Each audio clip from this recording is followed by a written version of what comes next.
one. Oh yeah, do you do? Okay, fine. That's a silly. Yeah.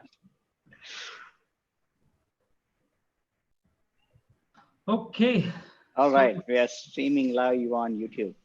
I'll just get that link and I'll. Oh wow, we can do this through Zoom, is it? I didn't know that. Yeah, I wanted to do Nice. it through Zoom because of that. I mean,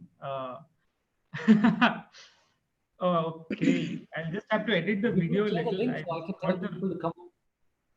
Yeah. I'll give you the link. Just 1 minute. I'll add the thumbnail and title and I'll give it to you. Yeah, put it on WhatsApp. Don't Yeah. put it on this. Yeah. So let's see.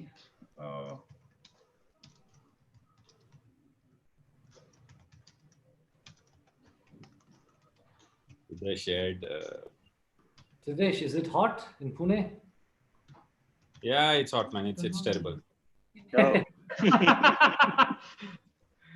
After me, my AC is working. Last year, Mhm. I'll tell you where. God. Sometime.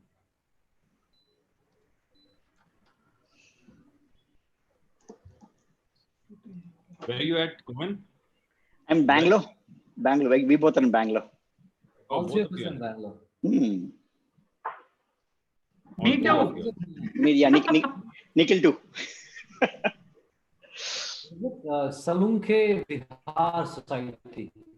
Sonam ki VR is the other side of the town. Why? Okay. Because my girlfriend's best friend, boyfriend is a commander in the Navy. So he lives in that area. He was on Yeah, a- that's Okay, sort of guys. Sorry to interrupt, but we're public on YouTube now.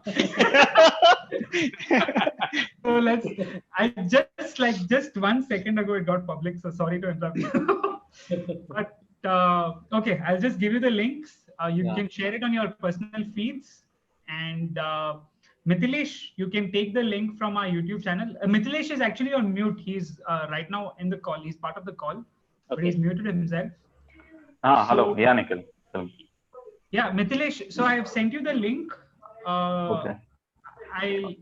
Uday, I have sent you the link. Siddesh, I mean, you can just forward it around.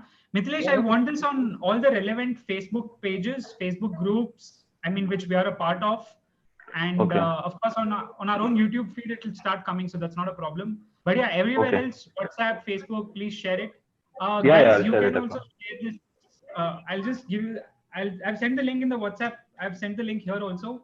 Okay. You can share it everywhere. Is it? So I'll introduce us and we'll start. Nikhil, this is on YouTube. It's on YouTube, yeah.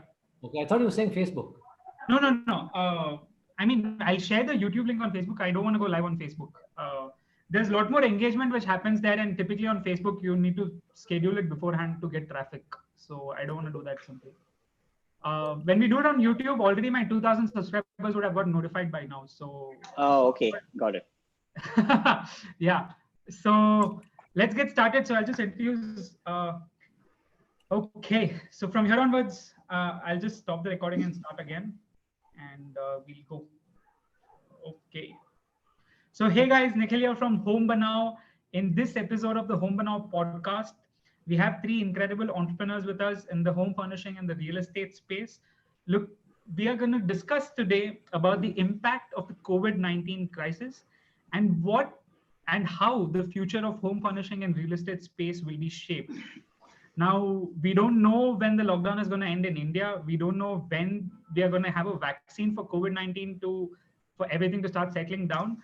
But we do know this, that human beings are very resilient, and we will figure a way out. So specifically in this discussion, I have Govind. So Govind, can you introduce yourself? Sure. So my name is Govind Jairam, and I run a furnishing store in Bangalore, and we are online as well. It's called amita.in. The primary business for us is home furnishings, but I am predominantly a tech-driven person. That's where my experience and all those things has been. So we have brought in a lot of interesting innovations and customer-focused solutions in the home furnishings in the last all these years. And I think I will be more representing a retailer type of a perspective because I have a retail store. And with all this COVID situation that is happening, there's quite a lot of things happening in our lives as well. So when we talk about it, I take it forward and see how online is going to help us as we go in this journey. So guys, if you don't know, Amita Furnishings is probably one of India's largest online home furnishing platform. I really urge you to check it out. Next, I have Siddesh with us. Siddesh is joining us from Pune. So Siddesh, can you tell a bit about yourself? Hi guys, Siddesh here. So I basically come from technology and product background. I did my SaaS company and digital agency across India and US. In 2017, I wanted to change course of my career. I got attached to a early stage startup in US, which is Resident Home. It started off as a Nectar selling mattresses. In 2018, the team grew really, really big, and we ended up with about $450 million in the revenue. That was my introduction to the home furnishing and e-com. And e-com has been very, very interesting space. And with the current situation, COVID-19 crisis, I've seen like a lot of things changing. My learning from last 2 years in the industry and how things have changed in last 2 months. So there's incredible learning there. I wish to share with everyone. And finally, we have Uday from Nemadi. So Uday, can you tell a bit about yourself? Yeah, as Siddesh was saying, I too have a tech background. I was working in Europe. I worked with DHL and ABN AMRO for about 10 years in Prague and Amsterdam. Then I moved to India 10 years ago, joined one of the India's premier project management consulting firms into construction project management. Then I was a part of that for about 5-6 years. And then we started Nemadi. Nemadi in the vernacular means peace of mind. And that's what we give most home buyers and all builders and other people in the field. I understand the audience here are small home buyers, furnishers, real estate and interior designers. And we have a lot to offer to all of them. And some insights, hopefully, from my previous company and the current startup, we should be able to do some justice. Absolutely great. So as you can see, right? Yeah, great. Thanks a lot, Uday. So as you guys can see, I mean, a varied sort of perspective on home furnishing, on real estate, and on home technology. Now, let's start with our first question, guys. So the first question I have for all of you is, and I mean, you can take it up one by one in the same order, Govind, Siddesh, Uday. How do you see, or what's your prediction, if that's the right word, of how consumer behavior or the way people live and work and travel is going to change, at least for the foreseeable future? Got it. So I think there's going to be there's been a white and black type of a situation now. Whatever we thought so far, it's all changing. It's all falling, isn't it? So the industry that we are, the differences that what we are seeing, maybe I can just focus a little bit more and talk about that one. So what we saw is, if you look at a regular retailer, I come from a very traditional retailing background in terms of the industry. People never believe technology. So when we say that, can we come online to talk, they say, no, come to my showroom, let me speak. Come to my office, let me speak. Nobody really believe technology, or they don't want to talk to a phone. So, but things have drastically changed now. The technologies like this, what we are doing, video conferencing, Zoom has become a norm. Like Zoom has become, I think, the third app after Facebook, WhatsApp, and everything else what they have, each of the business people have. Things are drastically changed. People started believing in technology. Yeah, sort of. That's right. So, that is changing drastically. And the second thing, I think what is changing is in terms of the consumer behavior. So if you look at the overall situation, e-commerce and products like ours, like if you look at an home furnishing products like a furniture or a curtain or a wallpaper, we are looking at less than 5% of the people looking at online or even buying online. Buying percentage is much, much lower, isn't it? So now things are drastically changing in terms of I'm telling all of our retailers saying that maybe this is a reset button in our business. We just really have to really think now, because All these days we knew that all the customers are looking at their phones and trying to do something before coming to your showrooms. Today there is no option. That's going to be more and more of this is happening. So we just got to focus more on the online. I do not know e-commerce is going to take off in this particular industry at this point in time, but what is really going to take off is the decision making of the customer, which is going to change a lot. And the third is on the commuting and the people who are working from home, isn't it? I think that is something that's really changing in the world. The lot of large companies which were so resistant in terms of allowing people to work from home and other things. I think that barrier has now been broken. So since the barrier has now been broken, I think it's for good and it's going to stay for much longer.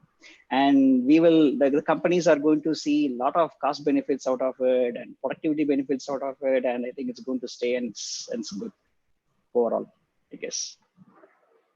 Yeah, maybe back to Siddesh. You can.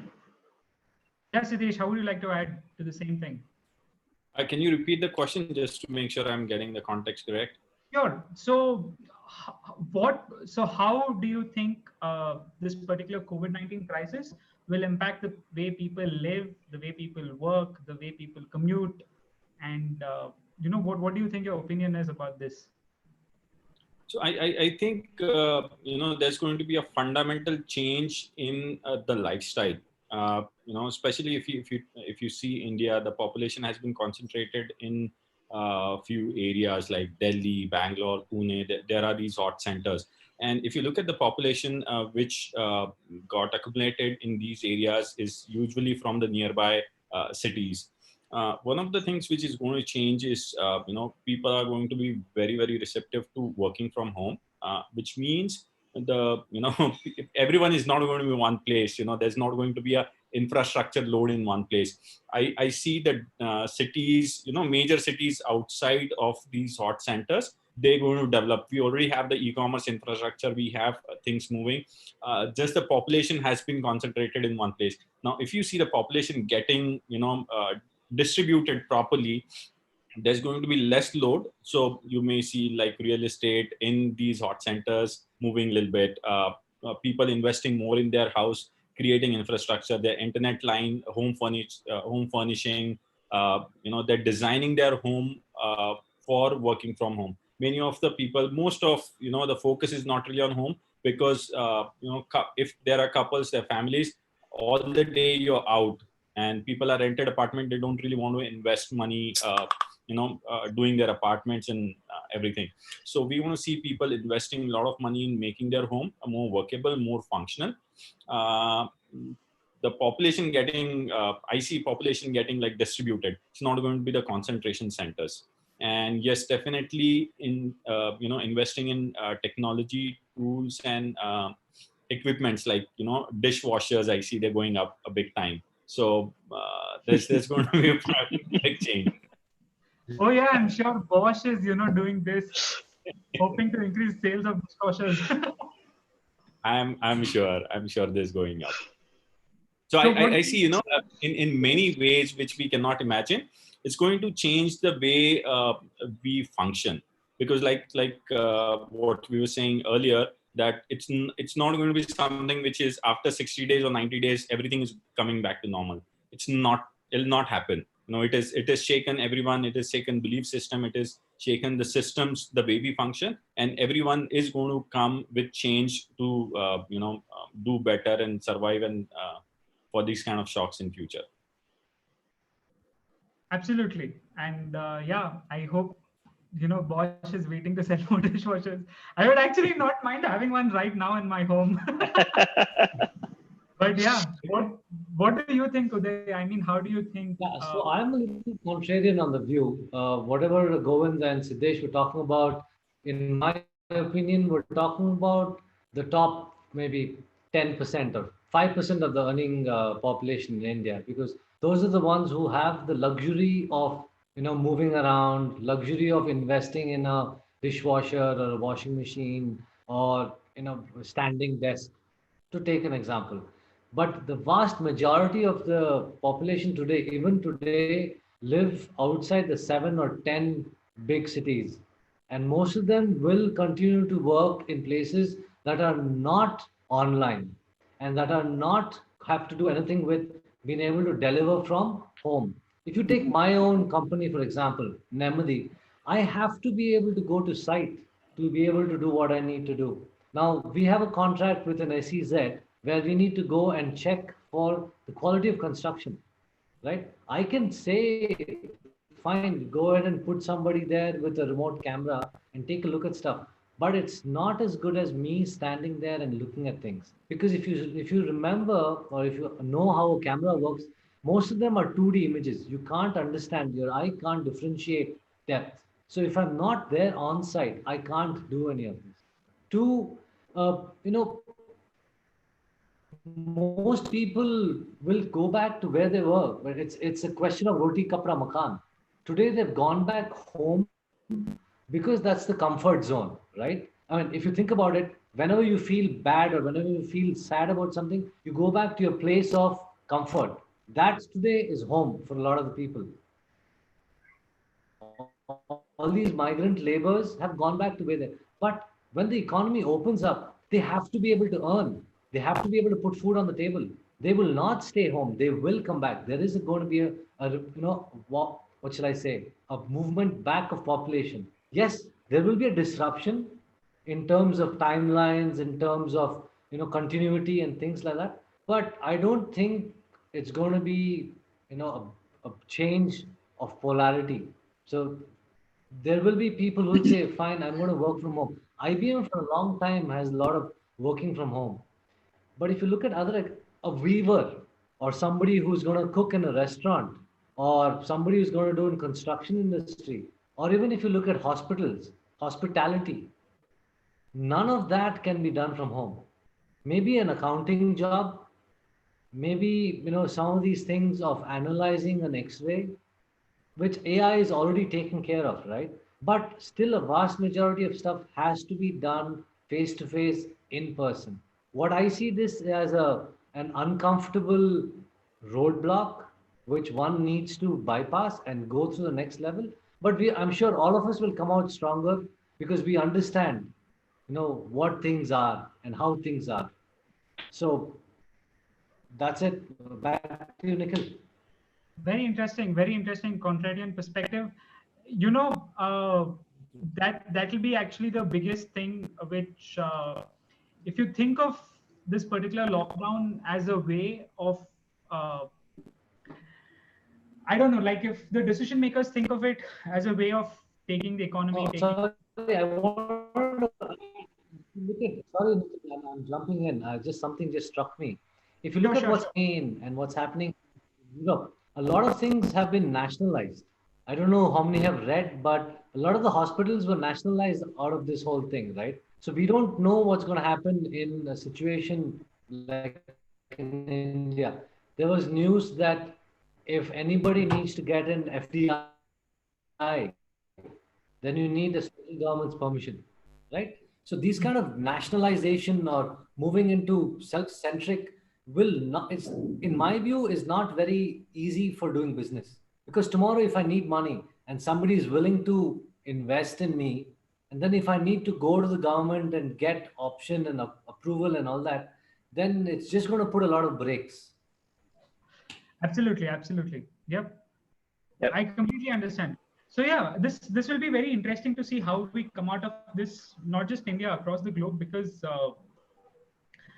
there's two perspectives, which is one is that we actually move forward and we figure out ways of upskilling people and moving more into AI and tech and all that.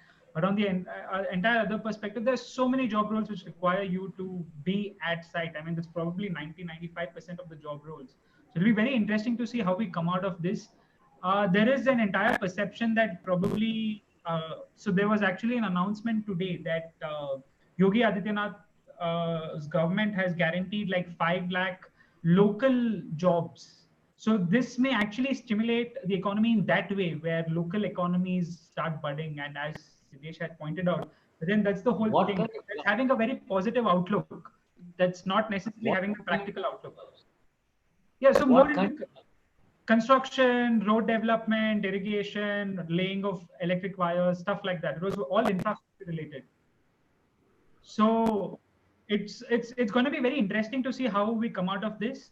But yeah, I mean, one thing is for sure. I mean, I think all of us can agree that there are gonna be some changes in the sense that at least in terms of regulations, there may be increased regulations in terms of investments into medical, maybe insurance, like medical insurance gets compulsory for all, maybe real estate projects, don't get passed off so easily. Like there will be significant amount of changes. So let's move to the next question, specifically speaking into real estate and home furnishing. Now, there's lots of projects. Of course, there's talking about older projects and newer projects which may come and get sold later on. But right now, just before the lockdown had started across the globe, there are tons and tons of projects which were still in process of development and still in process of, the interior design or whatever it is.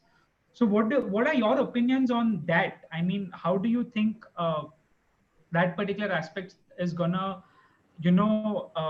like how are these existing projects gonna get delivered, and how will that impact the future projects which are coming up in perspective of the existing ongoing projects which just got stuck for months, or even we don't know how long this is going to last, maybe 6 months, half a year. So what do you think of that? So Govind, would you like to start? I mean, what do you think about this? So if you look at it, this scenario, the slowdown in the real estate is there for a while. It's not something that has suddenly happened, isn't it? So we are looking at it for last 3 years. We are trying to look at it. So it's facing it for a while, isn't it? So so it is not something new.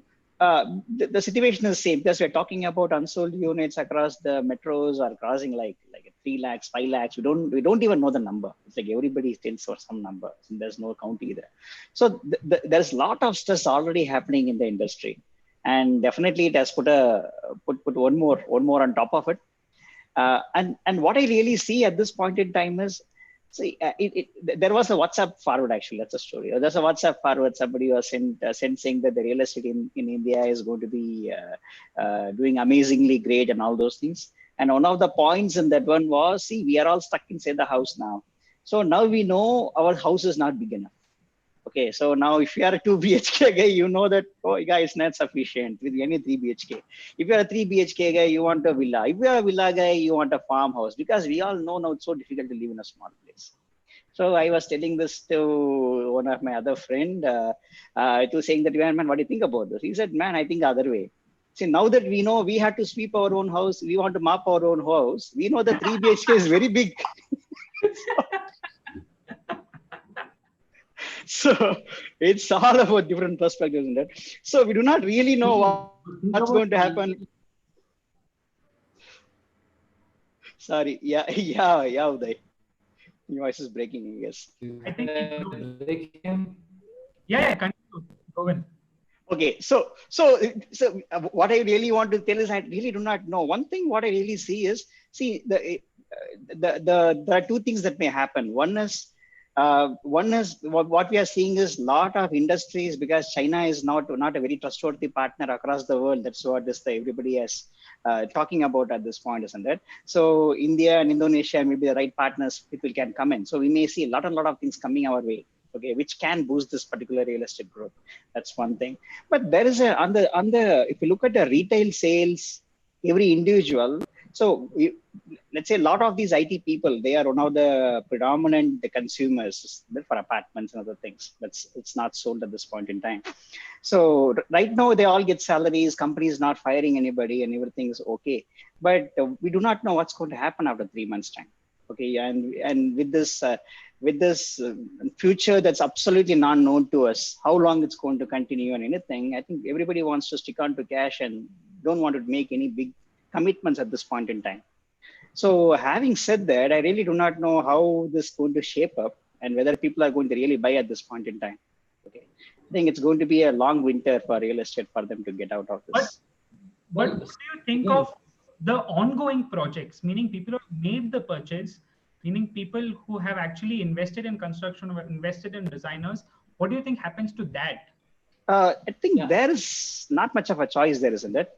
Because you have to take a loan and move on with that one. Because if you're going to stop there, well, two things are going to happen. One is you're going to lose whatever you invested on that one. Okay, that's not that's not the ideal way to do this. Isn't it? So whoever is in there now. But anything new is going to be in trouble. Yeah. Interesting. Thank you. Now, what do you think, Uday, about this? We want to break this up into two segments, right? So there's going to be commercial, and then there's going to be homes. Let's call it individual home buyers. And if you were to look at the commercial segment, if we look at construction of infrastructure, so we don't really need to worry in terms of cash flow because the government is what's funding it, right? If it's a road, if it's a dam, if it's a highway or whatever else, the government funds it. It's not an issue. Cash flow for that is taken care of. As long as laborers are there, we can continue.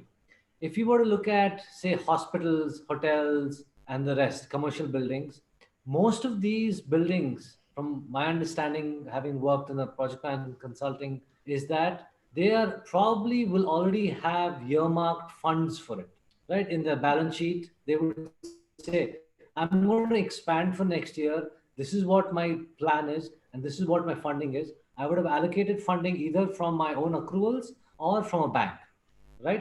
So if I already have accruals or from a bank, then again, as long as it's not a bank that has got an NPA heavy balance sheet, you will have funds to take care of your construction process. But again, the weakest link will be if you're able to get back your laborers, if you're able to get back your machinery, etc., so that you can start greasing the wheel and start progressing in terms of construction. So essentially, as long as it's commercial and it's planned for, then in my view, there is no problem in terms of construction. But the second half of the equation is, okay, you build it, but who's going to occupy it? Who's going to come in there and help the cash flow for the person who built it? That is a different question altogether because you don't know. Again, if it is, maybe you've signed in a contract with VWorks, you've signed in a contract with IBM. So those companies again have a huge balance sheet where they have cash. They're mandated for this. So you will have somebody come in. But if you have a second tier or a third tier company, say, or somebody who's, say, for example, a franchisee for McDonald's, right? He may not have the cash flow to make the upfront payment. So that may be a problem. But that is something that we don't know, we can't care. Now let's come to the real estate segment as in homes. Again, today, as RERA goes, you're supposed to take X amount of money, 70% in construction funds, 30% is what you can use for cash payment, etc., which is an escrow account. And then I believe most people will go to a bank loan to fund construction. Not all of us have cash to pay, or not all of us are going to use our own balance sheet to make the payment, right? So I will go to a bank and say, look, I'm trying to buy this. This is what my debt to income ratio is. Today, if it's more than 35, 40%, you're easier to get a loan, and then you can go ahead and pay. And again, since you've got a loan from a bank, the bank is always happy to pay you because that is, again, moves cash. There is cash flow in the system, right? But if you look at it, if you look at what Anurag published and if what Parekh talked about a few days ago, we will see that probably there's going to be a hoarding of assets for builders. So they would want to move this. So they're going to start saying, okay, fine, I'm going to reduce the price a little. That means there'll be more people who'll come and say, okay, fine, look, it's a good buy for me, I'm going to buy, right? Or they may say, okay, I'll wait more. So there's this equation that needs to come into place and it'll follow. So there's construction going on behind my house. I mean, it's not going to stop because it's already funded, right? But if you look at second tier, third tier builders who are not big builders, who don't have the luxury of, having that churn of cash, they probably will have to look at their cash flow in terms of saying, okay, I've built 2 slabs, now give me money. Then if the person who's buying it doesn't have the cash, they might suffer, right? So that is my analysis. That's my thesis. I don't know. Again, all of this is just conjecture. This is all based on what's going to happen. But I wish all of us start moving forward. I think the inertia has now increased, but we need to start greasing the wheel and moving forward. So, there is more cash flow. My 2 cents.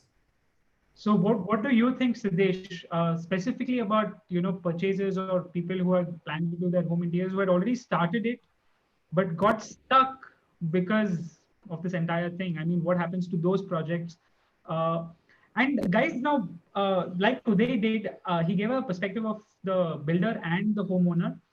I would actually also would like to ask Govind again, but first starting with Sudesh, that what do you think will be the perspective from the interior designer or the construction or the building company and from the homeowner's perspective? Because that will be very interesting to see, like, how do you think this dichotomy plays out? So I'll start this off by saying that, I just bought a house a month ago, made all the paper. Congratulations. Congrats. Yeah, down on my cash reserve. Come on, you shouldn't have moved in without us checking.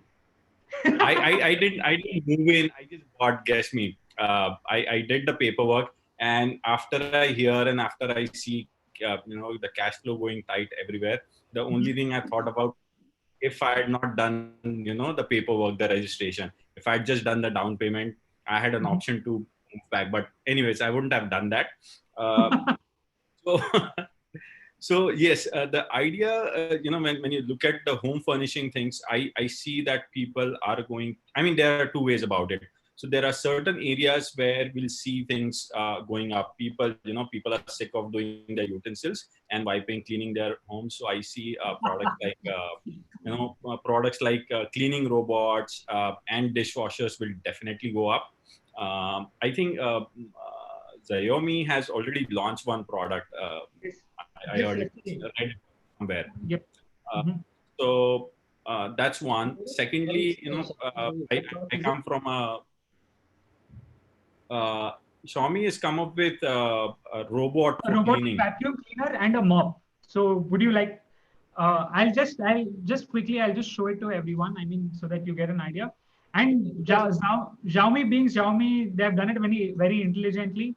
They've released it as a crowdfunding campaign, meaning you can't buy it outright. You can't buy it? Okay. Yeah, he went big on. Yeah, so this is the exact product, guys. Let me just quickly show it to you. One moment. It was a very interesting product to say the least, and the timing was, I think, absolutely perfect. Lifestyle home. Let's see. I think they have taken down the listing already because they already got sufficient funding. Let me just check. Me vacuum cleaner. Yeah. Oh no, it's not this one. Something very similar. This one, guys. So it is a vacuum cleaner plus a mop. So okay. It's a mop for the Indian environment. Hopefully.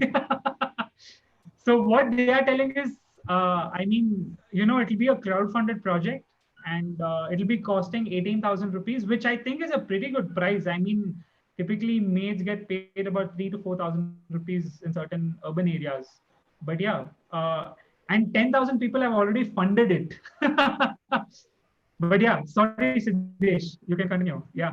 Yeah, these kind of products, I come more from a home furnishing like mattress and sofas, these kind of products.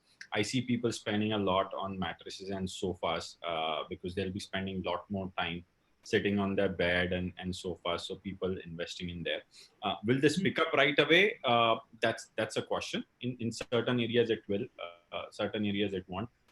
Taking my example, now that I know that markets are uncertain, I have to do some furniture in the new house, right? But I have to drastically reduce the budget. I'm not going to spend as I planned earlier. So, that's going to be one area. I definitely see people investing, infrastructure to create their home offices.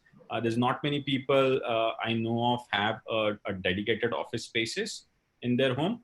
I see, there are a lot of people who have been working from home, like, the Bangalore traffic, it's crazy. Pune traffic is crazy. So people have been working on and off, from home remotely. Now that everyone is forced to do that, people are way more acceptable during these 90 days, whatever amount of time we're going to be in lockdown. People are going to be more receptive and adapted to working remotely. So that is where, once things starts to normalize, people will start investing more in home furnishing to make it more comfortable. Makes sense. Interesting. Makes sense. Yeah. So, Nikhil, you are asking me about the interior scenario now, isn't it? Looking in terms of the interior designers. So I'm asking specifically about, the ongoing project, existing project. I mean, Siddesh put out a good point that probably people who had planned their interiors will probably replan it and make sure they have a dedicated office space.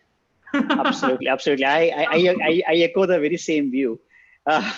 Okay, now what I was thinking is, see, previously we used to have services like this. They used to have this room saying that they used to be a kids room specialist. Okay, there used to be kitchen specialist. There used to be like a living room specialist. Now there's going to be home office specialist. So it's going to be a separate segment of people who are going to offer it for, let's say, 50,000, 80,000. I set up the whole home office for you type of a thing. That is something I think it's going to grow in the coming years, because we never thought about it before. Lots and lots of people did not think about it. So we work with a lot of clients, and some of them had a home office at home, which was very neatly done and everything. But that was a very small segment of population. Now, given this particular scenario, people know that we can't do this from our dining tables. We cannot do it from our bedrooms. No, they really need something a little more professional, little more warmth, and little more secure from their kids who's running around and all those stuff, isn't it? So I think that's going to be the next right thing to do. We really don't know what is going to be the impact on the interior designing and what are the people's mood at this point in time. One thing really what we know is it's going to reduce, like what Siddesh was telling, because he's a homeowner and he knows it better. Okay, but yeah, it's because in the last 30, 40 days, there is no news about anything. What is happening? Nobody speaks about any of these things. So we really have to wait and see how it's going to play when things get open up. Absolutely. Yep. Agreed. Yeah. So, couple of anything you want to add, Uday? Yeah, I have a thing. I think all the architects and the designers who are listening, they should probably look at, I'm going off on a slight tangent based on what Govind just mentioned.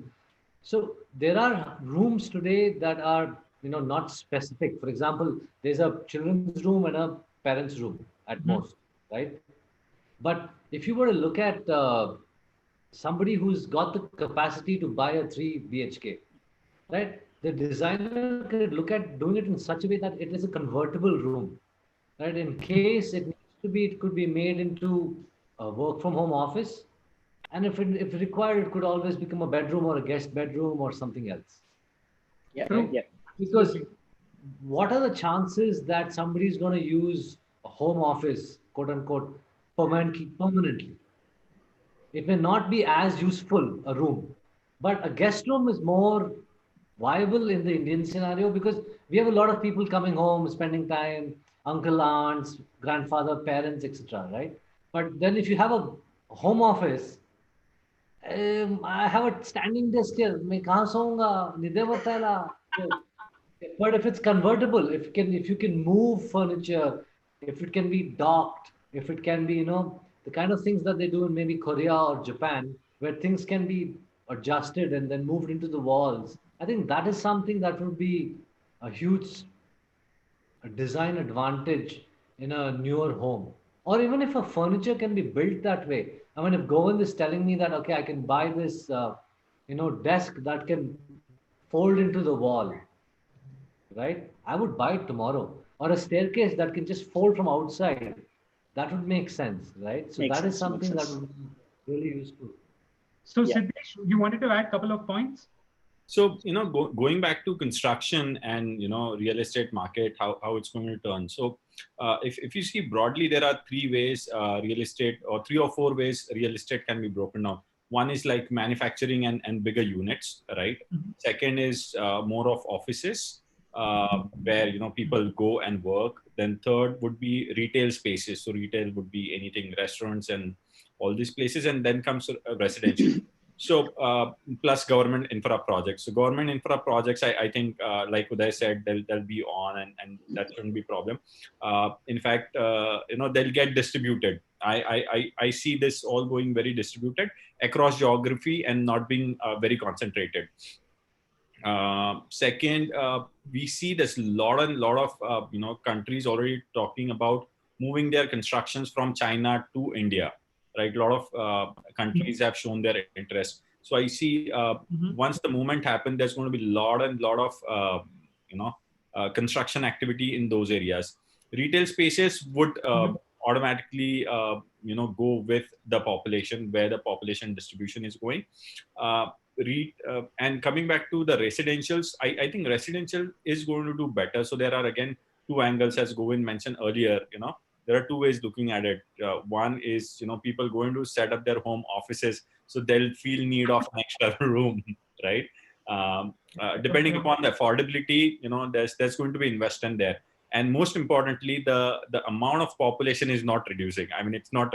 There are some people dying out of this situation, but people still going to need space to live. So either rental. You need to be careful. On a light note, there has Man, been a rise in very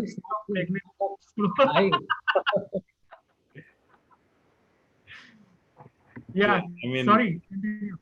Yeah, I mean, it's sad what happening, but on a lighter note, the people exist and they'll need space to live. If they are not living in cities, they'll need somewhere, other places where the population will move. And I think real estate, residential is going to be intact. Now, the only thing which is kind of uncertain is office spaces, right? Where people go and work. It'll change, but I don't think it's going to change like, from 50 to 100. So it'll slow down a little bit and hopefully it'll pick up. Because I think real estate is the backbone of any country. If real estate supports many industry along with it. You talk about there are construction workers, cement, transportation, and everything is linked. So I hope this stays on in a good shape.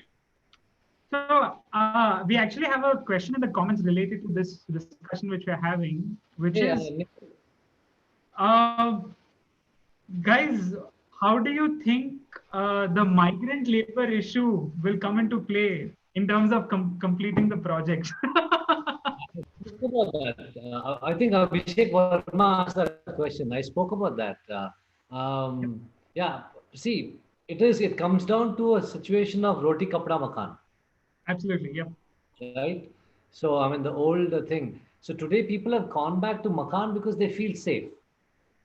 They also want to be with their loved ones when things are not the most comfortable.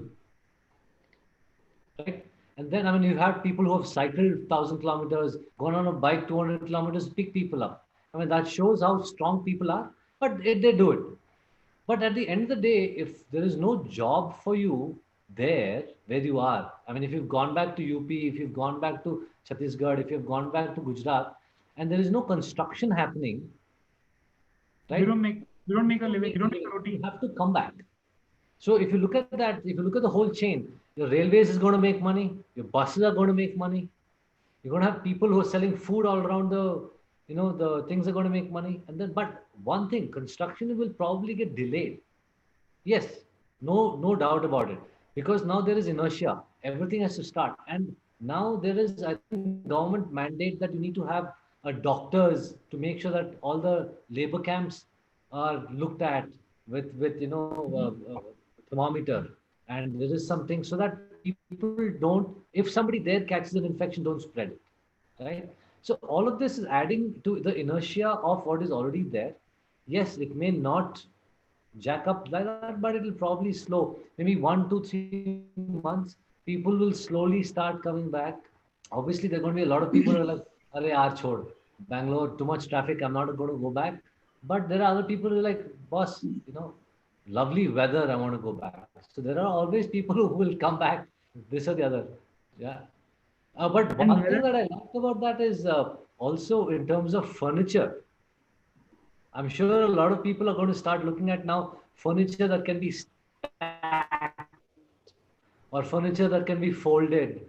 Because obviously, when you know that now you're a parrot in the cage, you want to be able to make the most of the space, right? So that is something that will be interesting to look at. Govind and Siddesh, I don't know your views on that because that's your field. I think, yes, we're going to see a lot of innovations coming in furniture. Like I said earlier, people are going to make their office, I mean, at least a space where they can work comfortably in their house. Right now, they're all realizing, okay, why working from home is not comfortable, and they'll tend to, they're getting ideas how to make comfortable. Once we go back to normal life, furniture is going to be designed. Now, it totally depends upon the affordability of people. Some will like make dedicated office space, or some will make, like what you said, well-designed furniture with a dual use, like guest room and my study guest room plus office. We may also see like, a lot of builders putting in ads in, uh, apartments like kitchen, 2 bedroom and office. I won't be surprised to see some ads like that. Absolutely, absolutely. So there was one of the discussion we were having maybe last week. There is this big furniture design company in India. So a couple of them actually, they were in the call.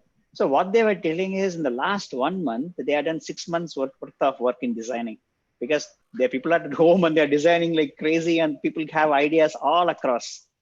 Okay. Yeah. And they are designing at this point in time. What you say is right. We are going to have an influx of all very innovative products coming once we get out of this. And it's going to cater to this exact one requirement. And other thing also I was thinking about is maybe DIY can also pick up. We never know. Yeah, all this time we were thinking that DIY is not for us, isn't it? So it's all that possible that people can start looking at it. And that's as an option. And IKEA can be a big player in that field. Absolutely, yeah. IKEA, exactly. I think that we should, Nikhil, if you can, I don't know if you can bring in Shrikant Iyer of Homelane, or we can understand from them if they have had increase in sales, because based on what Govind just said, they should have had a skyrocketing in terms of number of people coming to them for, and also IKEA. That's a fantastic point. I think IKEA should be something that should have seen an increase in sales. I don't know. I can check. But right now it's all closed though. So so nothing much is happening. So the thing is, I'm sure IKEA, they had anyway planned to open their offline store in Bangalore December 2020. I think they'll open their online store soon enough because I mean that's the way they'll have to do transactions. But yeah, I mean, they have some really incredible furniture. And I really think that, especially to architects and interior designers who are watching this, if you think about it, architecture and interior designs in terms of furniture had become quite boring. People were just going with modular options, which are ready-made and stuff like that. This scenario brings a very interesting opportunity where they want a professional's help, not just in terms of furnishing and designing their home, but also doing it in an economic manner, in a high functional manner.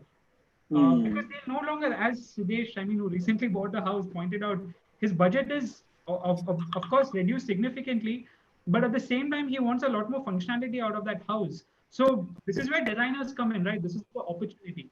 And yeah, I really, really think architects and interior designers who are watching this should look into, figuring out ways of creating designs, creating concepts, creating scenarios or functional areas in the house which can be used in multiple different ways. And the best part is this is not something a normal homeowner would be able to do. He will have to come to a professional. Yeah, that's true. That is true. This gives an incredible opportunity wherein you may no longer have large projects in terms of the project value, but you will have a lot more projects in terms of the amount of design which will go volumes to a smaller price. Exactly, it will be more of volumes to a smaller price. So coming to the next question, this is something which I really something to say. I think I have something to add here. Sorry, please tell me. So with this said, there's opportunity for interior designers and furniture manufacturers. IKEA, of course, is one big player, and they have a very broad play. But there's a great opportunity for a lot of niche designers where you can design your products good, make sure they are packageable, because e-com is also going to go big.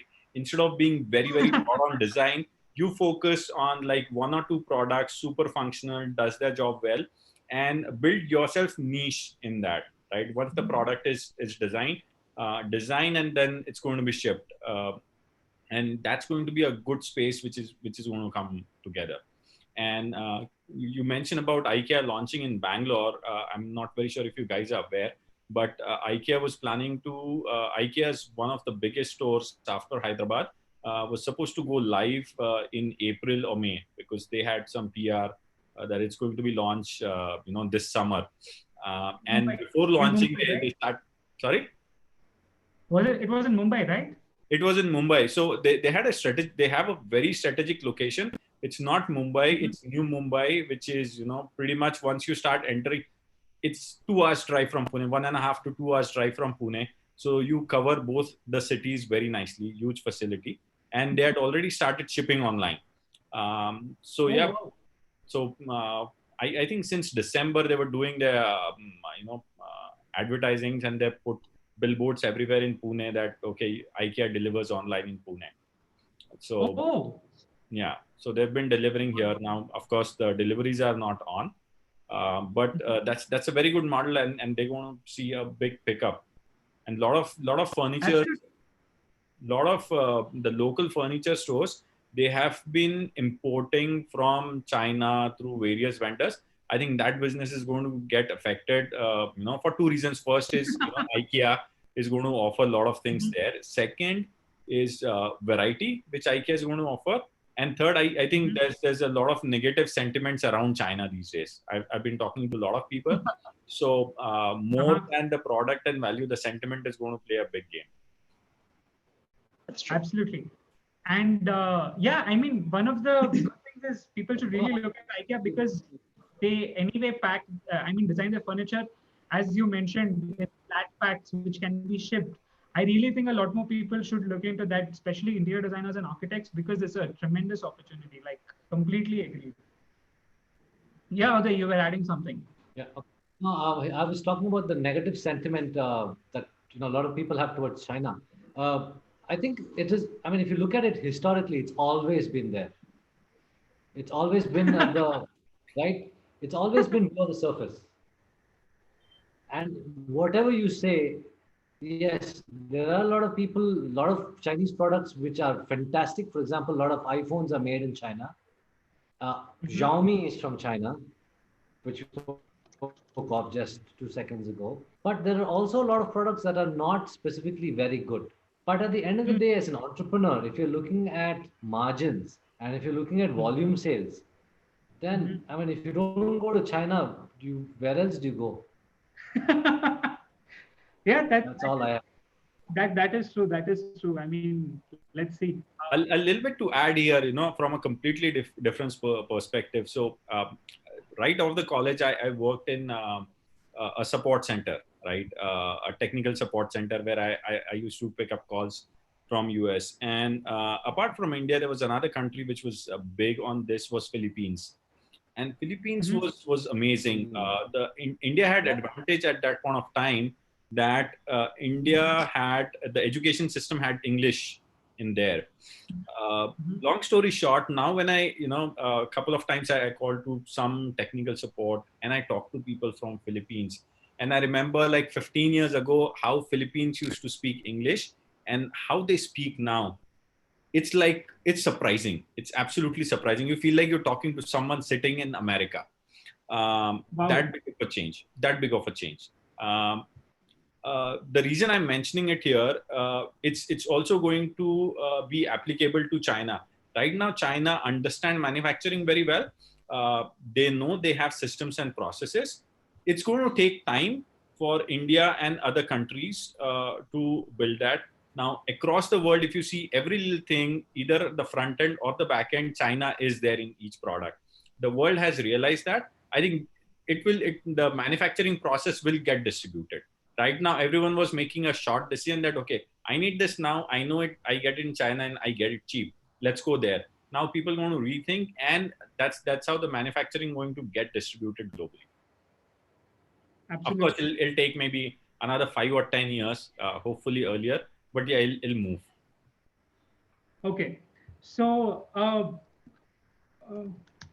okay, guys, so do you want to take a quick break before we start off again? Because I have to fill in water and stuff like that. Sure. So let's take a quick. Okay? Yeah, let's take a quick break. and we'll get back to this. I have another 4-5 questions, I think. But yeah, quite healthy discussion, good number of participants joining us. So let's see, and if I'll see if I can get into some questions. Meanwhile, guys, please do share this, with all your friends, with all your family, with your network, so that they also, especially the people who are in the real estate space, in the hardware space, in the home technology space, so that they are able to get different perspectives, so that they can prepare themselves for the best or for the worst. Cool. For the best, most definitely. Sure. When do we come back?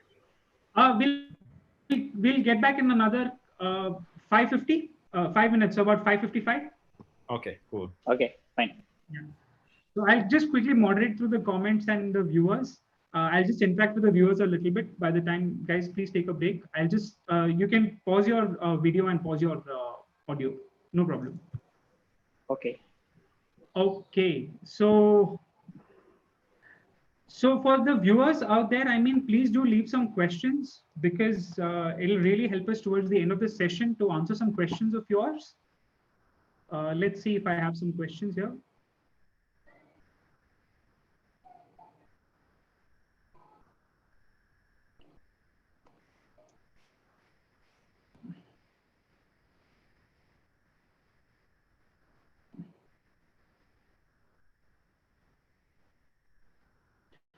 So, okay.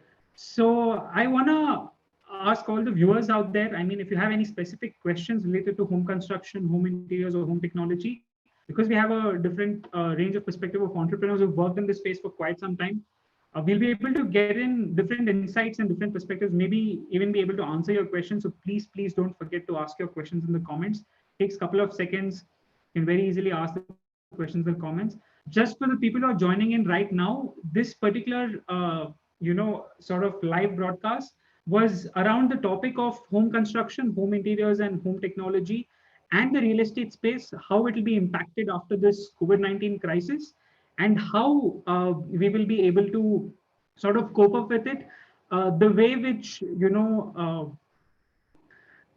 companies are going to react to it, and the opportunities which will open up for entrepreneurs, for designers, for architects, and for interior designers. So this we've been discussing for the past half an hour or so, and this discussion will go on for another half an hour. So during that time, please do submit your questions in the chat. It takes just a couple of minutes, and I'm 100% sure you'll get some really insightful answers. So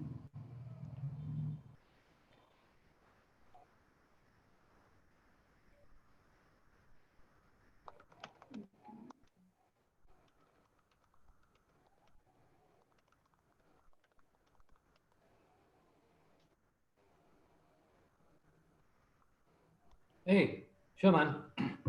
So, do we have any questions from the audience? yeah, I'm just waiting. Some people have, some people, they've replied in specific Facebook groups where we've shared it. So I'm just, checking over there. I mean, it doesn't come directly on YouTube. So Okay. I'll just do that. Don't worry.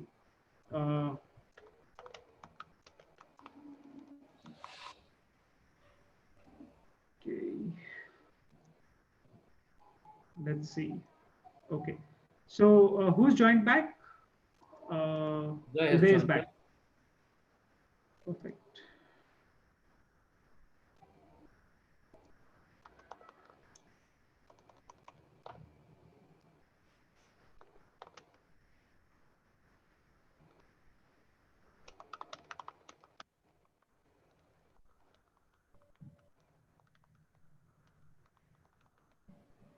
Okay. So any questions, guys? Oh, damn, I just closed that tab. Okay. Control Shift T. Yeah. Opening.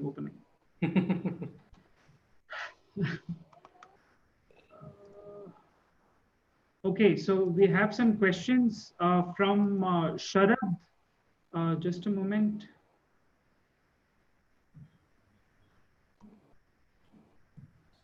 Okay, so I have few questions here. Yeah. I'll just wait for the sort of Okay, I'll just wait for the other two speakers to join when I ask this question. But yeah, quite interesting question. So how will commercial real estate change with companies embracing work from home? Oh, absolutely. So this is actually the next question. Thanks a lot for asking this, Sharad. So essentially, we'll ask this question to all the panelists as well the moment they join in. The next question is, what kind of opportunities do you see opening up in home interior space during COVID-19? So we just answered that question, but we'll answer it again the moment the other panelists join back. And we have a question from Mr. Prakash. Migrant laborer in construction has never experienced like this. What does the panel feel? Will they ever come back when the floodgates get open? So let's see. I mean, it'll be interesting. Let's see what opinion our panelists are. I'll definitely ask these questions. Just waiting for the panelists to come back from a small break. Guys, do leave your questions in the comments in the chat below. It just takes a couple of minutes. It'll help get answers. At least, at the very least, you'll get very different perspectives from different entrepreneurs in this space. So let's see.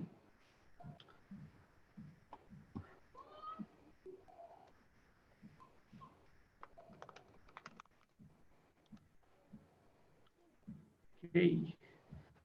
So I guess, yeah. So just a few more seconds, guys, before the other two panelists join in. So Govind has joined us, and hey, yeah. Govind, we have a few questions. Hey Siddesh, thanks for joining. So everyone ready to move on to the next question and take up some questions from the audience? Perfect. Yeah. Okay. So the first question, which was there in the audience, and this is actually the next question which I had in my list as well. It was with a lot of companies embracing work from home, with a lot of reduced footfall in malls. I mean, it's very clear in every single government messaging which has come out, malls and schools and colleges are not opening for months together now. What happens to the commercial real estate space? What happens to the commercial interior space? What happens to the entire commercial segment of the real estate, of the home, of the interior design, of the furniture, because they're one of the largest purchasers of these sort of things. So what happens over there? I mean, how do you think a business from the company's perspective, how do you think they should prepare themselves for this, for people who do business with commercial real estate and organizations? And how do you think, different sort of builders who had made inroads into co-working space and stuff like that, I mean, how do you think they should brace for this sort of situation? So what's your opinion on that? So who would like to start? I mean, any one of you can pick up the conversation. Govind. Okay, let me see. I may have very limited knowledge in this particular space. Okay, apart from that, apart from the thing that I have my own retail store, that's it. So, but what I could really see is because the owner has multiple commercial establishment at this point in time, talking to him and other interior designers and architects, the sentiment is really low at this point in time, because the reason is about uncertainty that's happening. And if you look at the commercial space generally doesn't need a lot of time in terms of execution. They plan a lot, but the execution is pretty quick. So a lot of people are planning at this point in time. I want to do a commercial space or something. I want to do it, but a lot of planning is happening. People are busy trying to change the design, do this, do that, everything. But in terms of execution, the way the commercial interiors work is, it's very quick. You just tell it today, and then maybe next 2 weeks it's ready. Isn't it? So in terms of purchases, in terms of execution itself, they really haven't not doing anything. But a lot of design elements, design things is all happening at this point in time. People are busy doing it. Okay, and once we come out of lockdown and how things are going to go from that point in time is going to answer that particular question. So a little bit of and fingers crossed at this point in time. That's what I could hoping for the best. So what do you think, Siddesh? I mean, what do you think is going to happen to a lot of commercial establishments, not just retail spaces, but even office spaces? Because I mean, a lot of people are shifting. And how does say a furniture maker or a service provider to these commercial organizations adapt to this sort of what do you call adversity, which is suddenly come up? I mean, I think thinking very high level, like we discussed earlier, the focus is going to move to designing home offices and designing special furniture for home offices. That's definitely kicking in. And the question about retail spaces and office spaces is really, those are unanswered. I think office spaces, especially in the metro cities, it's more to do with larger IT infrastructure. They'll be able to manage working remotely. So get new construction in that area is going to slow down. I see a lot of malls. And it happened in Pune in past. There are a couple of malls which were like running well, and they were not performing well in terms of retail spaces. They got converted into co-working space. So I think co-working space is going to survive, and it's going to survive well. As more and more people work from home, they'll need a formal place to meet, because you cannot work out of Starbucks. You cannot do all the meetings through Starbucks. I've been working remote for last 3 years. We have offices in WeWork in Mumbai, in Bangalore, and sitting in office is working is one advantage. While people will work remote, we'll see lot of places getting converted into co-working spaces, and there'll be need of co-working spaces. Oh, so you feel that the co-working space will actually still be in demand and probably even increase? That's why Yes, people end up yes. meeting and stuff like that? Yes, at least based on my experience of working from home, I think co-working spaces is going to increase, because working from home, you're mostly doing transactional things. You're passing on information. You do not interact. It's more of transactional thing. For real brainstorming, you need peace of mind. You need change of location. Sitting in one place, imagine you get up. I mean, we all going through it right now. You get up, you start, you try to work. Your brain needs relocation for some time, right? So we'll see co-working spaces coming, people working, people not traveling 2 hours to their office. People will probably accommodate to a nearest co-working space, and will move for certain meetings to their offices. I see this coming through. Very interesting perspective. I didn't think like that. And I mean, just to give some context to our viewers, Siddesh has been working remotely for the past 3 years, if I'm not Yeah, mistaken. 3 years, since 2017. So even before the COVID-19, he was self-quarantining. But yeah, it's a very interesting perspective. I did not think like that. I genuinely thought that co-working spaces are gone for the dogs. But yeah, what do you think about this, Uday?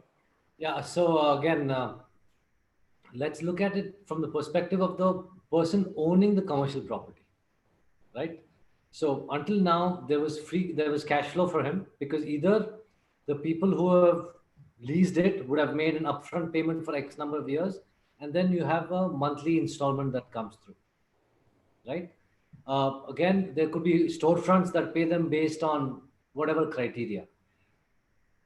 If you were to look at it from the point of view of the owner, he would not want to displace them, because the cost of acquisition of an other customer is going to be phenomenally larger, right? It is better to have somebody now who's there pay you, but pay you at a later stage, right? He will say, okay, fine, I will make arrangements for these things to be open. Why don't you pay me, but pay me later, like what the banks have done, right? You have a deferred payment, plan, and then you start making the payment. So that Absolutely. makes more sense than anything else. And I guess, I mean, anybody who's a businessman at heart will know that acquiring a new customer is a lot more expensive than having a lot more payment from the same customer. Lifetime value of that customer is better, right? So that just makes sense in terms of a commercial transaction. But acquiring new customers for somebody who's built a new property, that would definitely be a pain. Right? Or if the guy is clever and he's at an interesting location in time, then he will, offer something saying, okay, don't make any payment now, pay in 3 months down the line or something. I don't know, whatever those guys can think of. Depending on what transactional he has with the bank or the funder or whoever it is, right? Absolutely. And I mean, I completely agree, especially in terms of commercial locations. If there are any of our viewers who are landlords who probably have a small commercial property or even a large commercial property, guys, you have to understand this. It's better to defer your payment, because it's not like you'll have customers waiting to take over a commercial property at this time. It would be really shooting yourself in the leg if you fight them and get them evicted and stuff like that, because it'll be very hard for you to acquire a new customer who's looking for a commercial property, especially during this time. So it makes a lot of sense to defer your payment. And co-working space. So what I mean, adding to what Siddesh had mentioned. So do you guys concur with his opinion about how co-working spaces will actually not go out of demand, Govind and Uday, that they may actually come back in demand because a lot more but instead of being used as proper workspaces, they may end up getting used as meeting rooms and stuff like that. See, if you ask me, I think one of the things that this COVID has proved us is we also can work without being together in the same place, isn't it? So which was not a reality before maybe 2 months back. 2 months back, we do not know. We always say that my employee is not going to work with me, or whatever it is. There are 100 reasons why I want to be together. Now that all these myths are busted, saying that people are working, people are doing it, and everything is happening. Just apart from all these WhatsApp videos, funny videos that's happening with this working at home. Otherwise, it's like it's happening, isn't it? They may not be productive 100%. The reason is maybe at this point in time the kids are inside the house and they have a lot of home responsibility along with the they're to work. Maybe you may see a production or productivity dip because of that particular thing. But what it has proven a point that teams can work together. Okay, so now if I want to take let's say a seat in a WeWork type of a place, it comes at a decent cost, maybe 8K, 10K a person or something like that. Isn't it? If the same thing can happen in my remote home, and if I want to come once in a week, I want to meet together and talk about it and close it, I can have my Zoom meetings, I can have all sorts of things online itself. It's pretty good saving for the company also. Okay, and one another thing what we also thought about is right now, because of this rental versus the WeWork type of co-working spaces, there is a possibility it also can grow because most of these companies who are paying rents are now also stuck in other ways. Okay, you are liable to pay month on month and there's no going back. Whereas in a co-working space, there is an option, maybe you can defer it because you're not working there. Maybe legally it is possible to defer there, but legally it is not possible to defer here. So some of these people can start moving towards co-working spaces. But I think more and more small companies at this point who are in co-working spaces, they will opt out of co-working spaces coming years. They will better off working from home and maybe come maybe once in a week in somewhere, meet, go hire a conference room and talk and things like that. So I think that this working from home is going to be a big factor in determining a lot of this. Yes. There's one more thing I have to add here. We may see a very interesting model which can come up in the retail spaces, especially. Now, going a little bit, a couple of years behind, I've seen a real boom in the restaurant market, right?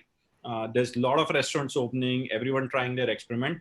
One of the biggest drawback of restaurant or retail spaces, direct retail spaces, is the real estate owner is always safe. He's getting X amount of money, and that's the biggest cash flow pressure on the person who's running the show. It can be a restaurant, it can be any retail shop. Now, especially when the traffic is going down, we may see a new model which will emerge where the real estate owner also has an equity in the business. So if I have a space which is very good for a restaurant, I'll probably partner with someone. Okay, my contribution is real estate, and you run the show, and that's what will keep it sustainable. I've seen and known a couple of businesses, amazing restaurant, amazing food. The only reason it went down because year on year their rent is increasing. The space owner is making money, and he has established a market there. And after 3 years, this dude has to shut down. Like, this really sad for a good business. So if the business is growing, it got to be like, mutual. So we may see this model coming up, and I think it's fair, as long as, like, if they have responsibility of basic EMI against that property and that's covered, people can play along. Makes sense. Yeah, it makes lots of sense. What do you think, Uday, in terms of co-working spaces? I mean, do you think? I don't know. I'm not a big fan of co-working spaces because I don't know. I just am not a big fan of co-working spaces. So we have another question from Sharad. He asks us that, I mean, this, I think we roughly covered, but maybe we can dwell deep into this. What kind of opportunities do you see in home interior space due to COVID-19? That is for Govind and Siddesh. Actually, we just spoke about it. One of the biggest thing is on the design, isn't it? So Absolutely. people had to now start thinking a little bit more differently in terms of how are we going to use the furniture, how are you going to use the space. So design, and as Uday was also telling about the same thing. Previously, maybe we were having some design and some carpet. We hire a carpenter to do something for you. Now, though, it's not the right thing to do. Okay, so you got to find something, that design that's going to work for your exact space, that's going to work for your exact requirement. Maybe you are a husband and wife, maybe both are going to work from home now. Okay, and how is going to work? Okay, you may need a desk that is in the layout is very different. You may need something like an acoustic paneling to be done in your particular room so that you don't talk over each other and whatever. All this is, so there are so many minute details are required at this point that is going to come in, and that is where the designers are going to play a very big role.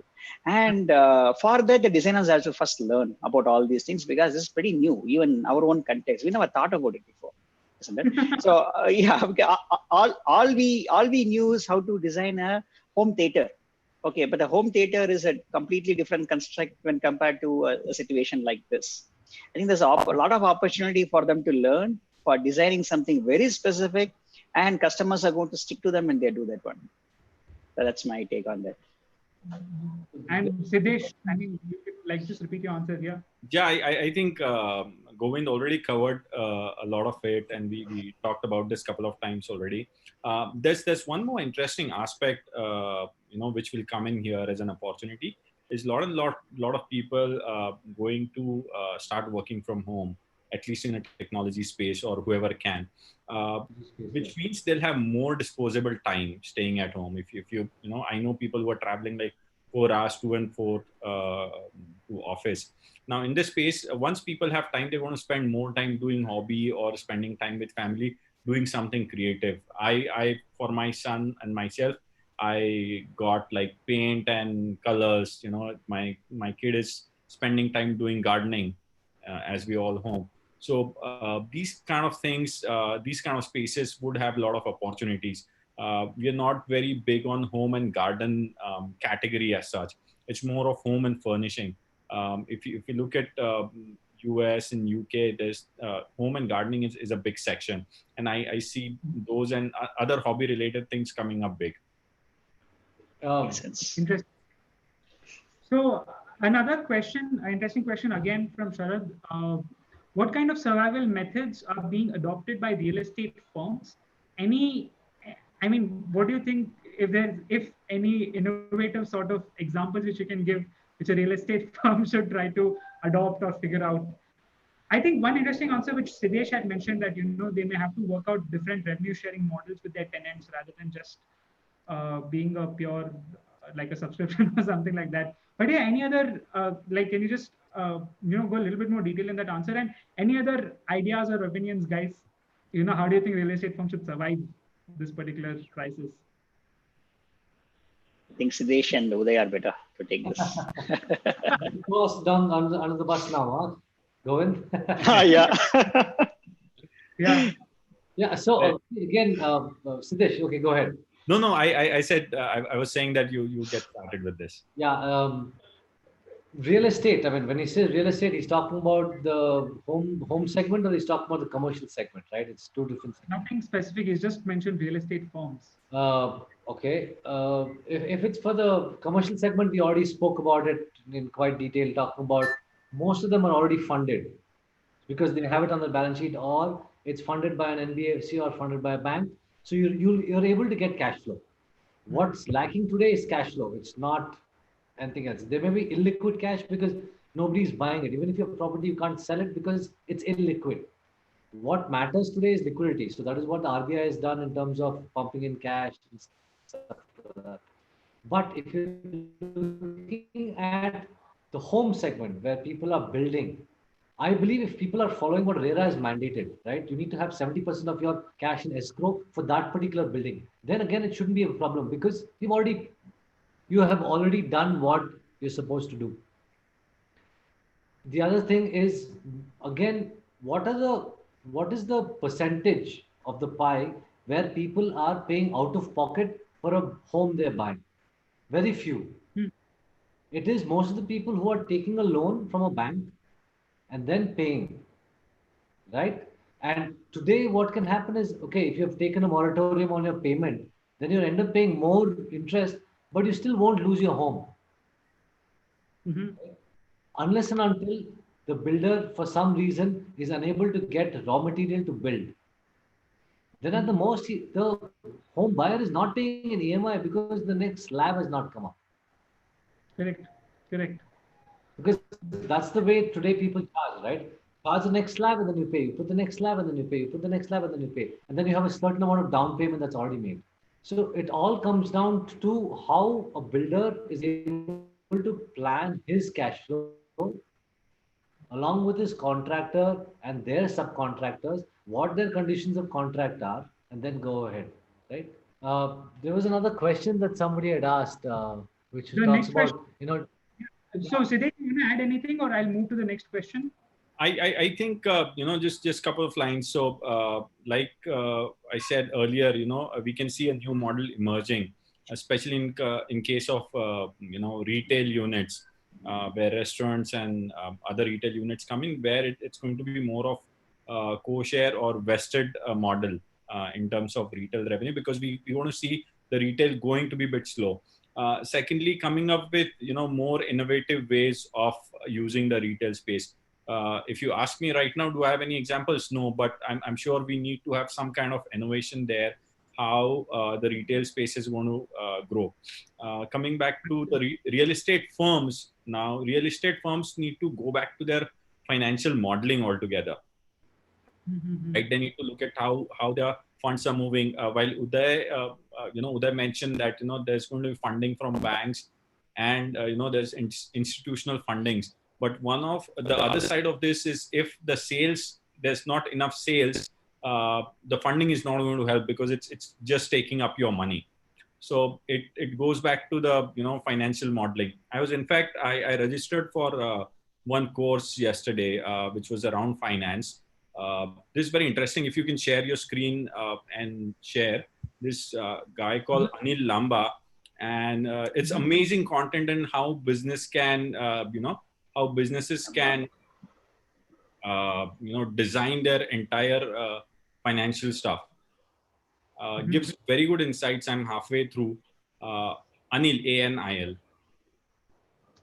Okay. Anil Lamba. Yeah.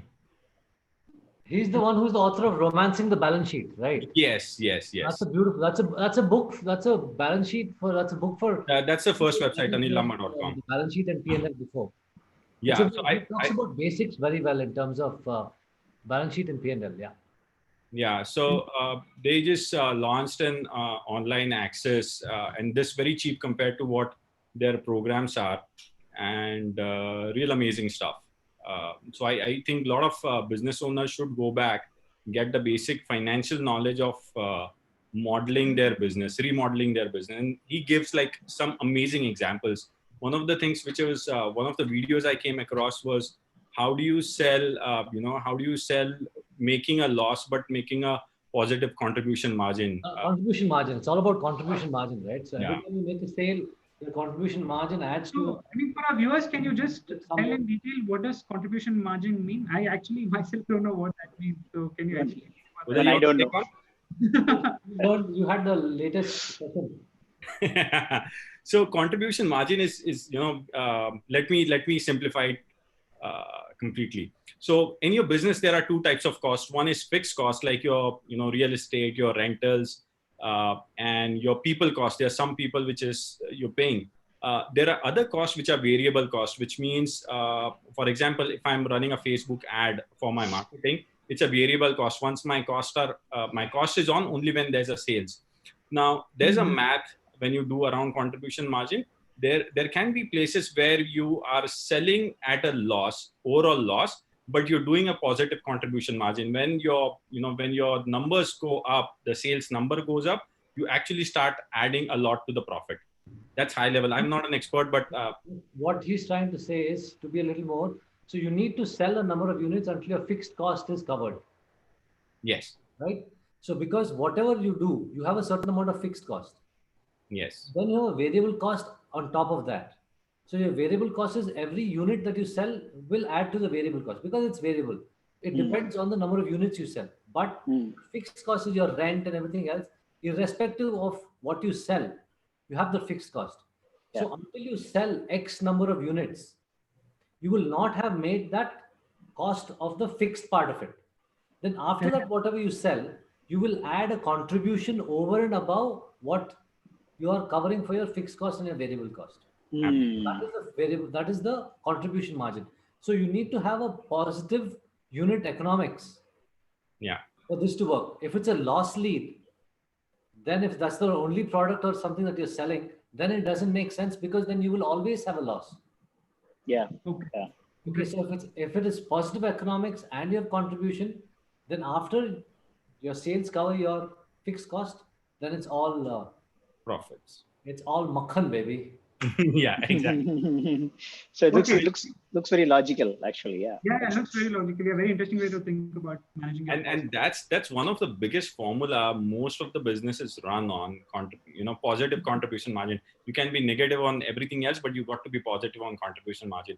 Or I think biggest e-commerce, being in the e-commerce, I'll be very honest and open about it. Contribution margin is the only one number we look at, right? everything else is okay. Everything else is, you can cut down as long as the focus is on contribution margin. So next, very interesting question, a counterpoint to some of the opinion which panelists have shared here, which is work from home, in my opinion, is going to be a very limited market for furniture. Take it very seriously. I mean, after this thing settles down, the percentage of people who would be willing to work from home in the end of the day will be very low. So what does the panel think about this? I mean, what do you guys think about this? I've always maintained working from home is a very, very, very, very, very, very small number of people. So, I mean, let's take the 100 people that we know in our own group of friends. Okay, how many of them can say that I can run my 100% business? Let us leave Siddesh out of it. He's been doing it for 3 years. Okay, he's an outlier. He's an outlier in the box chart. Now, if we were to say how many other people can run, okay, maybe Nikhil can if he's able to make all interviews on Zoom calls. But Govind, I mean, dude, you have to go to site to measure. Yeah. You have to go to procure. You have to go to procure your material. I, sitting at home, can't do squat because I will have to go to the engineer to say, boss, look at the material, look at the construction quality, look at whether the conditions of contract have been met, look at whether plastering is okay, all of that. So, in my view, today, if because of COVID, if the percentage of people who are actually productively, I repeat, productively adding value to something that they're doing is maybe 5%, when things go back to normal, I would not wager more than 1%. Interesting. Okay. Wow. I mean, look, if you look at the whole economy, if you were to look at only ITES, ITB, and all that, right, then yeah, you can do it. Interesting. I think there was just a news article which I was looking at, Opus or something like that, and even which is this AT&T has The Verge has got an article which just came out which talks about AT&T has told everybody to work from home. AT&T tells its gigantic workforce, including Warner Media, to work from home. Right? So, except people who are on site, who are cablers and people operating the camera, everybody is working from home. But that is a very small segment. That's in USA today because 30,000 people have died.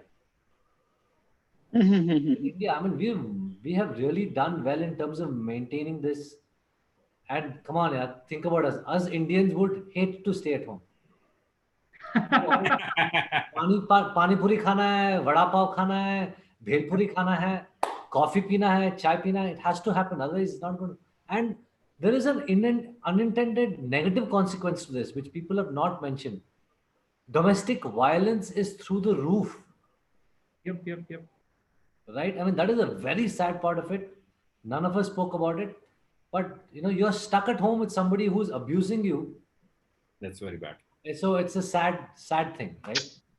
What do other panelists think? I mean, work from home furniture, is it really a big market to go hungover, or I mean, or the opportunity is like a small spike?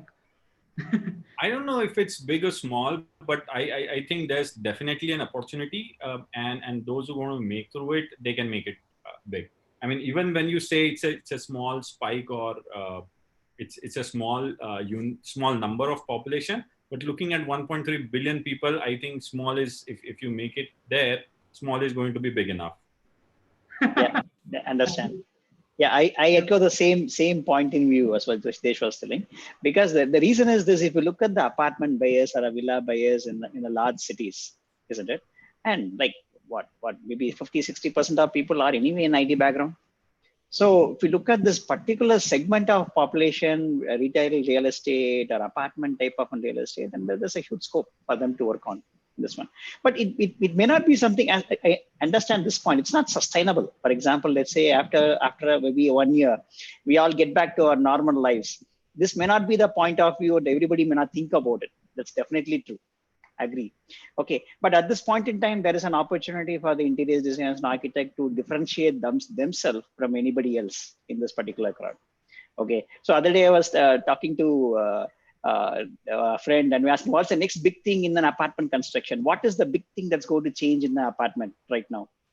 Okay, so I think that the biggest change that's going to come in an apartment is you're going to have a wash basin in the entrance. Everybody has to wash the hand before coming inside, isn't it? So like it's crazy. They never know what's going to happen.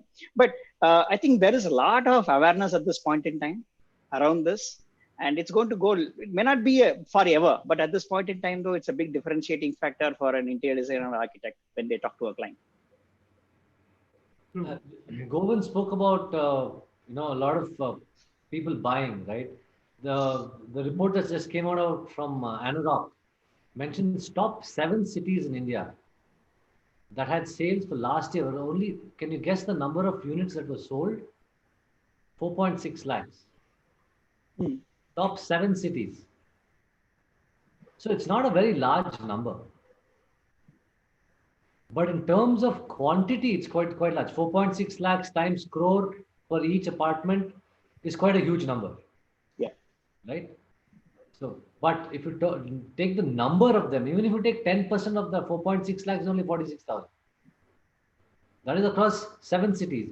Divide, say, make it 42. So if you divide by per city on a straight line, you have 6,000 per city. So you see how narrow your window becomes. Very interesting. Okay. Last 2 questions, guys, because we'll run out of time soon. So this is a very interesting question. I think all of you can chime in. So do you think stringent SOPs for checking construction laborers, carpenters, I mean, all these migrant laborers will become a SOP even after this thing settles down, in the sense that, daily checks and stuff like that? Do you really think it's going to end up being something which will continue to be after everything settles down? Or, I mean, it's just going to end up being one of those one-time things. I mean, what's your opinion on this? Because interior design, I'm sure you guys, or even simple things like fixing, laborers to just lift up the mat, like an example for Siddesh, laborers to lift up the mattress and actually deliver it. Right? I mean, do you think this will end up becoming a very stringent sort of a compliance-based SOP, or it'll just end up being something which is very lightly taken after a year or so? Who's going? Uday got a lot of thoughts on this, so Uday, please go for it. The reason I have thoughts is because there is some history to this, right? So years ago, and I keep getting this information nuggets from my dad, who's working in this field for a long time, 40-45 years. So when Intel came to India, right, they mandated safety in all their contractors, and everybody needed to have safety goggles, shoes, helmets, and jackets. Mm-hmm. But the same contractor who was providing this service in Intel had all of this, and all the workers would wear a safety helmet. Even the ladies would wear a jacket, shoes, and everything. But the exact same contractor working on a different site did not do this. True, true.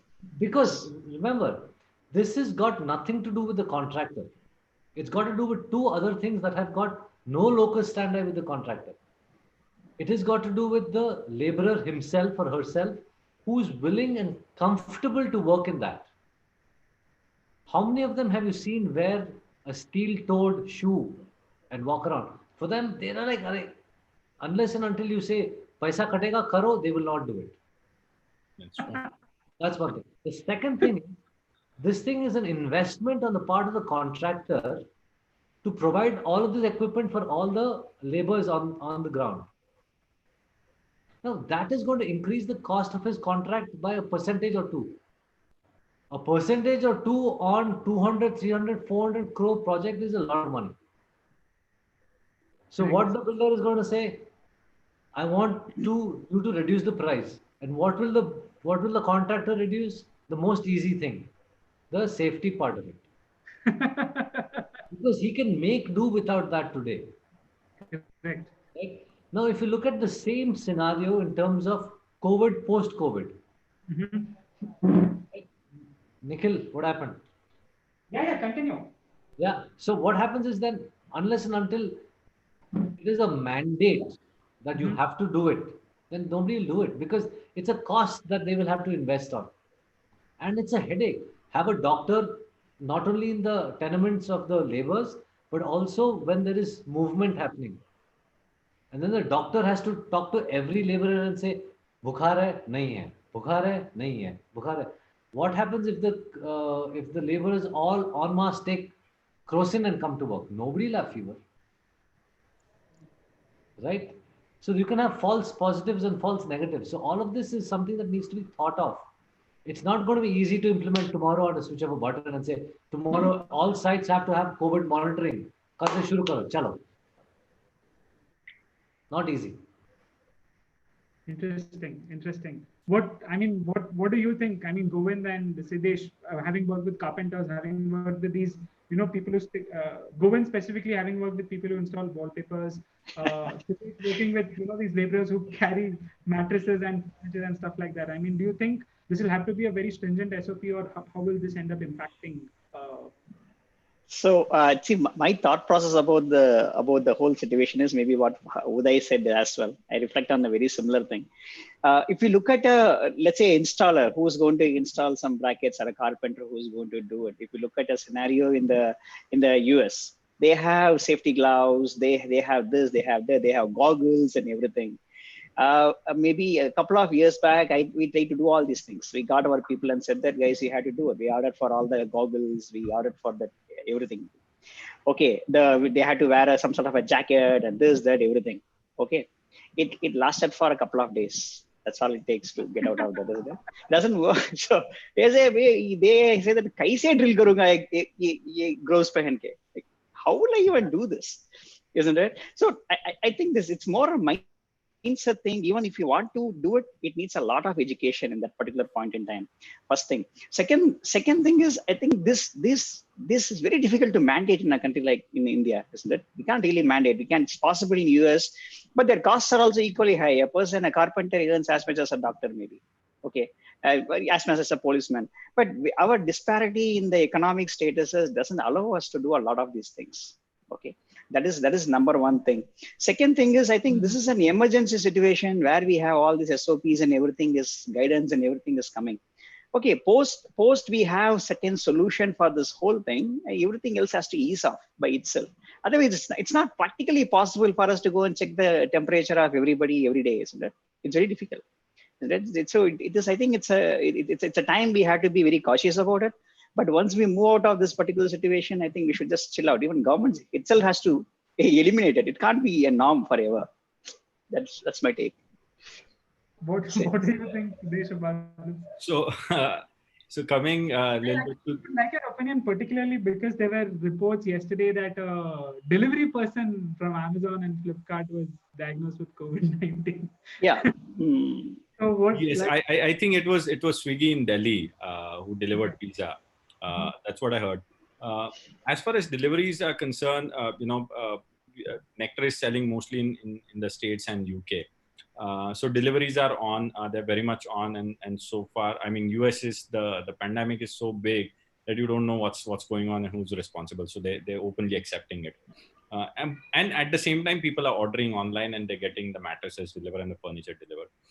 Coming back to the SOPs, so I'll give you a little bit background. My dad is in the construction business. He's a contractor to do facades. So as a kid, I have been on the construction site all the time, done some work there.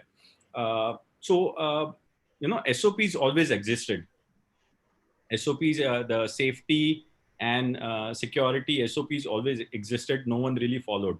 Now, I don't know any one of you who have been on the site ever. I've been on the site like 14, 15 hours doing the work there, glass and everything. The biggest challenge is, first using the safety things is when you put on all those gears, our weather is not very favorable. In like 20 minutes, 30 minutes, you're running around there, you start sweating. And that's the biggest challenge, which makes the whole working inconvenience, which means the ground staff who's working, who's doing the thing and whose safety is at stake, this dude is not comfortable. He thinks that his productivity, is going down and he wants to get things done. He said, okay, let me keep it on the side. And, they are always Superman, right? 90% of the people behave like Superman. And safety doesn't come into picture. I've seen there's only one change I've seen recently in Pune. There's this one construction site where, they had casualties. One of their 13th floor slab collapsed and they had casualties. Only Hey, that site, man, tell them we'll do a good job for them. Help them with quality. I'll give you the name. I can connect you with them. We'll give them peace of mind. Nemadi, come on. Now they only on that side I saw very, very strict compliance of safety and security, but that's probably only 2 to 5%, right? 95% is still not on. And it's very difficult to impose that unless and until, like Uday said, the ground staff get serious about it, or they're like, paisa kaat denge wala scene. Sort of. So I think we make our point clear. See, safety and security is something else, and this is something else, isn't it? Certain things have to be done, But at this point in time, this COVID, whatever is coming right now, recently, it is safety and security. Maybe at this particular point in time, it may just go away after a year. Okay, there can be vaccines, there can be certain other ways of handling it. So I really do not know it is going to continue forever. Whereas other safety and security obviously has to. It's more about it's more of the safety of the work environment. And coming to this Flipkart and Amazon that you said, yeah, see, a lot of these people are making sprays. So recently we had one of these experiences when they give the parcel box, they even spray some liquid and then wipe and give it to you and things like that. Even they are trying to do something around that one. But I think it's all for a very short time. It can't be forever. Interesting. Okay. So last question, guys, we'll end it after this. So very interesting question, I guess, based on one of the listeners has asked it based on the discussion we were having. So does it mean that residential space will sell more than commercial space now? Dude, this is all about cash flow, right? Yeah. It all boils down to cash flow. Everything is, when you talk in silo, it's beautiful, but cash needs to start moving. People want to be more secure about their cash, not letting it go. And real estate, especially residential, is a big investment when it comes to cash. And yes, people are going to be like conservative about it. True. What do you guys think, Uday and Govind? I mean, does residential end up selling more now? So do we buy stock of, primary focus on residential sector? We do not really know. But see, what is going to happen in the short term is definitely not. This is not going to be true in the short term for sure. Because short term, everybody is cash strapped at this point in time. People are going to hold to as much as cash as possible at this point in time. All big decisions is going to get postponed. Okay. So in the next 6 months, I was telling same thing. Even example, let's say we get out of the lockdown doesn't mean that you're going to get business. Isn't it? That people are still going to be very safe. People do not know how it's going to come upon, and we do not know how many more lockdowns can come at what point in time. Nothing, it's Nobody knows actually for that matter, isn't it? So in the time of uncertainty, the most intelligent to do, or what more logical thing to do for people is to just hold to cash, not make any big decisions any point to this point in time. I think that is what's going the sentiment that's going to work out for the next maybe 6 to 9 months to 1 year. People are just going to wait if before making any big purchases for that matter.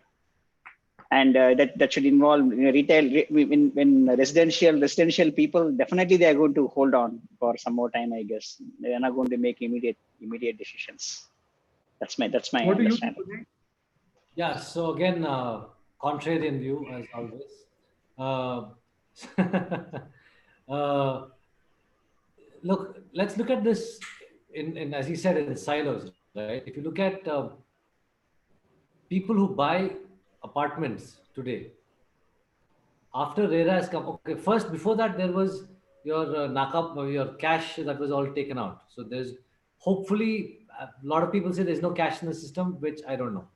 Okay, when after that now, anytime there's a cash transaction, again a lot of things go.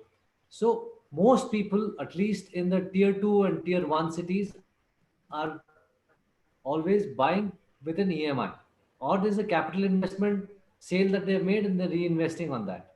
So there is some cash flow. But as Govind mentioned, today cash is king because credit is difficult. But if you already have planned for it, people will go through it because prices are expected to fall.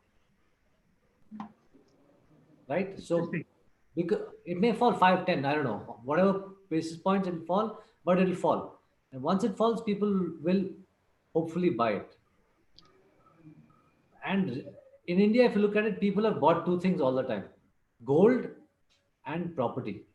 Right? Yeah, that is true. So it's there may be a dip, but there will not be a fall, is what my view is. So people will continue to buy. People will, I mean, come on, think about it, man. Most people in our thing, in this generation, will want to consolidate one purchase of a home. Right? True. And there are very few and far between who make a second purchase, and very, very, very top 1% who buy to rotate cash. Yeah. Right. So if you look at it that way, I mean, all the upward mobile people, because of people who've got, who've started driving Ubers, who've started becoming, delivery boys, they now have 20,000, 30,000 rupees cash that they're getting. They will buy 1 BHK. For 20 lakhs, 30 lakhs, you can get a 1 BHK in the outskirts of Bangalore. And for them, it's a huge, huge step from the village that they've come. I own an apartment in Bangalore. Bas mera ban gaya dekho. Right? Absolutely. So Very that's what they are aiming at. But what we are looking at it is the segment that we engage with.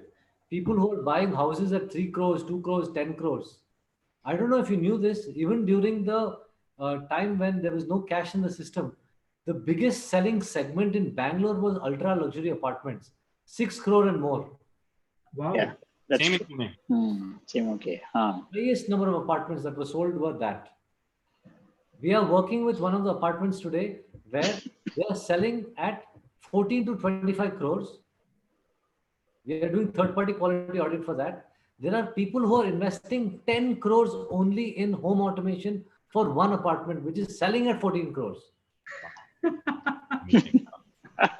That's quite a lot. Okay. And this is not one apartment or two apartments. There are about 63 apartments of this pricing.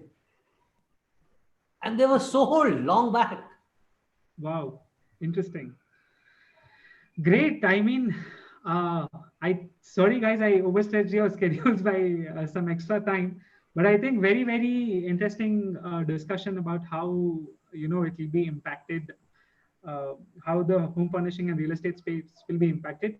I'll make sure that I'll edit the description in this video and link to all the respective profiles, LinkedIn profiles and their websites. Please don't forget to check them out. And apart from that, I mean, I really thank all the audience who's stuck with us. We've got some really interesting questions. And yeah, thanks a lot, Siddhesh, Govind, and Uday for having taken up those questions and answering it. let's see what people think. Let's see how the real estate and home furnishing space shapes up as we go forward, and hopefully, recover from this COVID-19 crisis. Guys, please stay home, stay safe, and yeah, take care of yourself. Thanks a lot, guys. Thank you. Thank you. Thank you. Thank you. Thank you. Thank you very much. Thanks.